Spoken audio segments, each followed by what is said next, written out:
এই বাংলাদেশে আমরা প্রত্যেকবার যেটা দেখি, প্রত্যেকটা ভোটের সময় বা ভোট ছাড়া যে একটা সংখ্যাগরিষ্ঠ রাজনৈতিক দল বা এমন একটা দল, তারা সবসময় নাস্তিকদের পক্ষ নিয়ে কাজ করে, মুশরিকদের পক্ষ নিয়ে কাজ করে।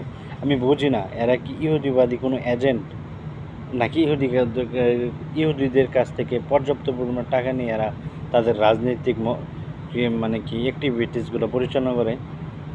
যদি তাই না হয়, 98% মুসলমানদের দেশে কোনো ব্যক্তি যদি আল্লাহ তাআলার শানে এবং রাসূলুল্লাহ সাল্লাল্লাহু আলাইহি ওয়াসাল্লাম শানে কটূক্তি করে, তাহলে কি তার পক্ষ হয়ে বিবৃতি প্রদান করা কোনো রাজনৈতিক মতাদর্শের কোনো ব্যক্তির পক্ষে কি সম্ভব? আমি মনে করি না।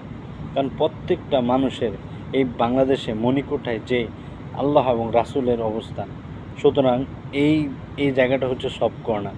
সে যে কোনো ধর্মের থাকুক, যে অন্য মতাদর্শের থাকুক, অন্য রাজনীতি মানে মতাদর্শের থাকুক, যদি আল্লাহ এবং রাসূলের নামে কটূক্তি করে, তাহলে এই শাহজালালের বাংলায় তার ঠাঁই নেই। যে একাত্মবাদের শিক্ষা আমাদের হযরত শাহজালাল রাদিয়াল্লাহু তাআলা দিয়ে গেছেন এবং ৩৬০ আউলিয়া এদেশে প্রতিষ্ঠা করেছেন, তার নামে তার নামে কটূক্তি করা এবং কটূক্তিকারী এই বাংলার জমিনে কোনো ঠাঁই নাই। ইনশাআল্লাহ কোনো দিন ঠাঁই হবেও না, ইনশাআল্লাহ।